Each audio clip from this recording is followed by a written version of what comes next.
Well, welcome back to my life with kidney disease. I look really tired.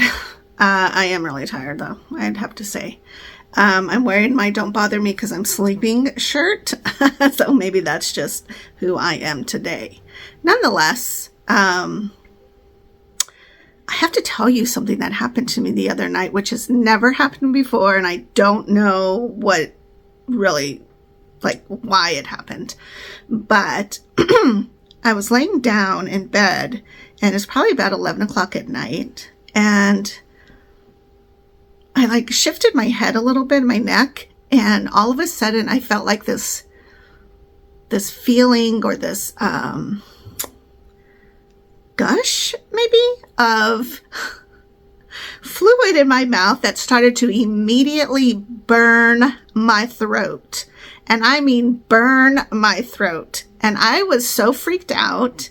From what I could tell on WebMD, it was possibly acid reflux. And I don't know why that happened. I don't like it. It was awful. People suffer with this. And I'm so thankful that I don't. But that was crazy. It's a burn. I can't even explain it. That is just so painful in your throat. And not really your throat as much as the back part of your tongue, and your throat. I mean, it's just chaos. So, there was a couple things I tried because again, it's 11:30 at night. Donnie's fast asleep. I don't really want to wake him up over this. So I tried honey because it did say that there's some types of honeys that can kind of soothe it.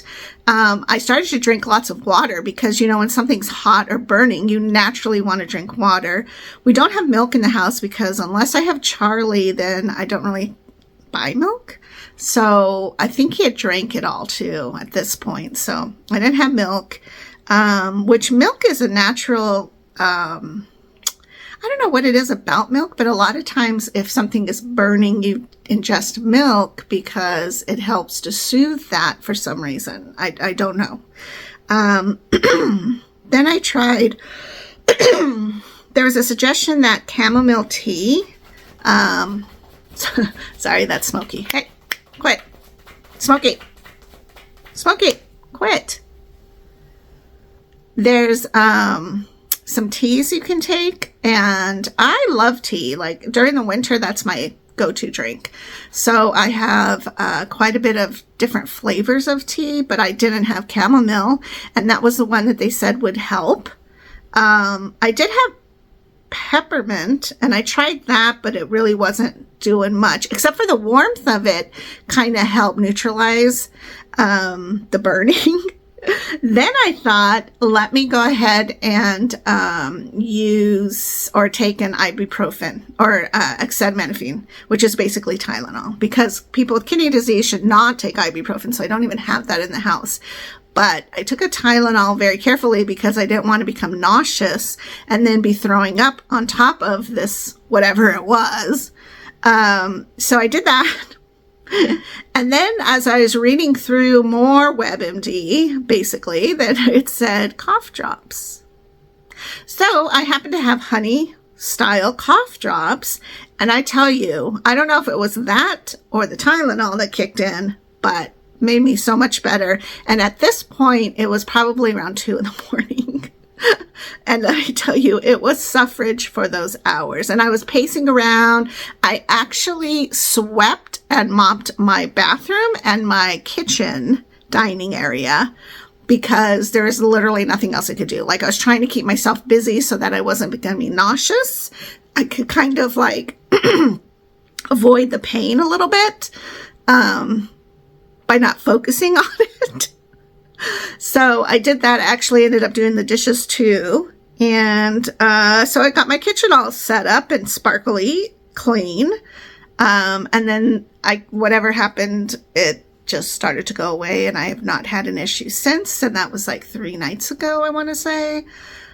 But oh my gosh, I just feel so terribly bad for people who have that. And I know heartburn is very similar. And I don't think I've ever experienced heartburn necessarily, or I don't remember experiencing it.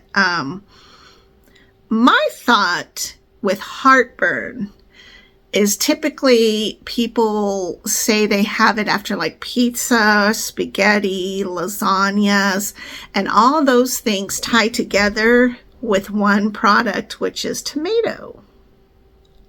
So tomato is a inflammatory food. I'm going to be the bad guy, and I'm just going to say that tomatoes aren't necessarily even good for you. They're not a necessity for your body. So why we eat it, I don't know. And I mean, I eat them. I like to consume them in stews.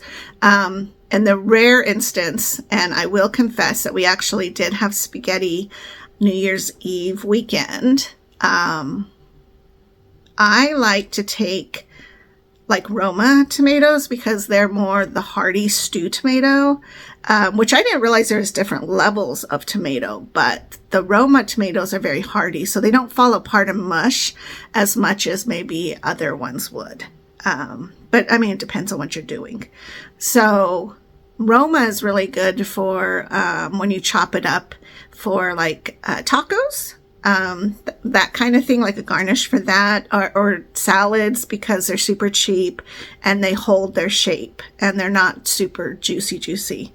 Whereas the bigger tomatoes, like maybe tomato on the vine or the bigger ones, they're so delicious when you cook them down and kind of smush them up for your spaghetti sauce, which is how I like to have it. Or I just literally buy a can of crushed tomatoes or chunk tomatoes, and I will cook up ground beef and put some like garlic and onions, flavorings, all of the spice, whatever.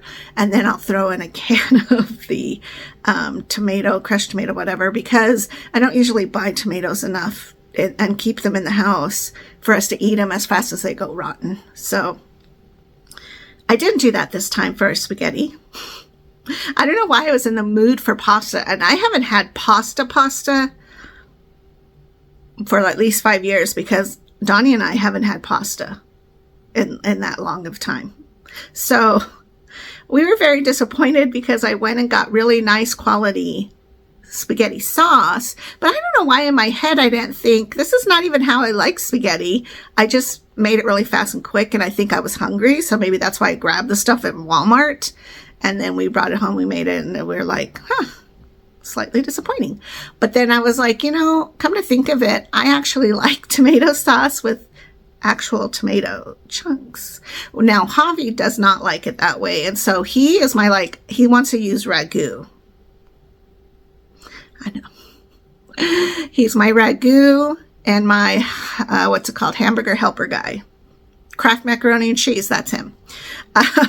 So I would have to make that sauce when I would make spaghetti for the family, and then I'd make my own sauce for me that I thought was just delicious. So I was like, I'm so sorry that I don't know what my thought was. I just made really crappy spaghetti sauce, and it wasn't even worth it to make it again.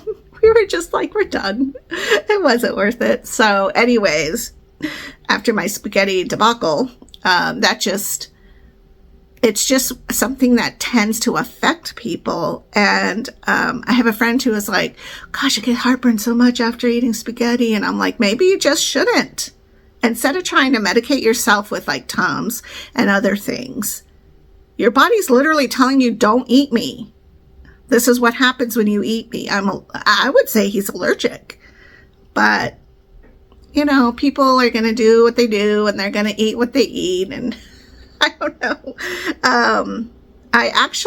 We did break down, because we don't very often, but we did break down, and we got Church's chicken that night, which I've never had an issue with their chicken. We get the potatoes and the gravy. So I don't know if maybe that and the corn did something. I don't know, because I've never had that issue before with Church's chicken.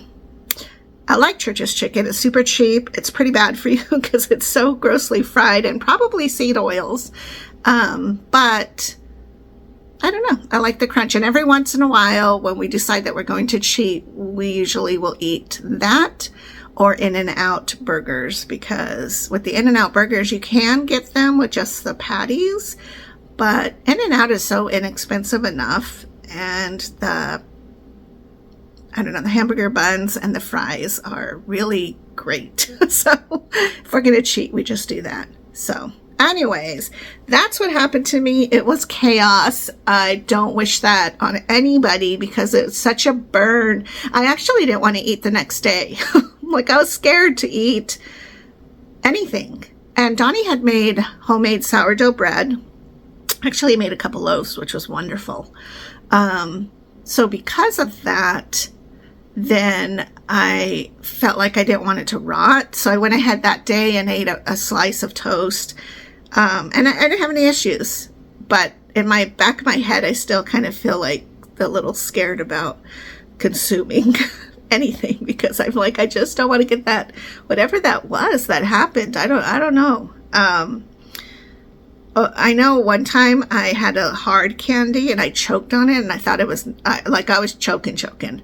But it was a hard candy, so therefore it melted enough that it slid down my throat, which hurt, but I wasn't thus dying because I'm choking, right? So I remember not wanting to eat several days after that because my throat really hurt and because I don't want to choke. So it was kind of the same thing. Like, I was very cautious. I am very cautious of what I'm eating right now because I'm like, I just don't want to have anything like that come back up. And then you wonder, like, man, your stomach acid is powerful. It's got powerful stuff going on in there. So anyways, hopefully you never experience that.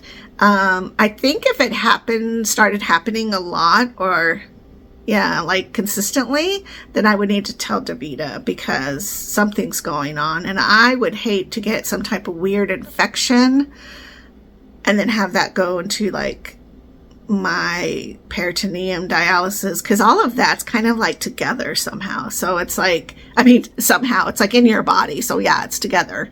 But like where the walls are, the boundaries, you don't want them to cross over and stuff. So anyways, that was my adventure. I don't know. Let's just hope it never happens to you or to me again. So, all right, I'll talk to you guys later. Have a great night. Bye-bye.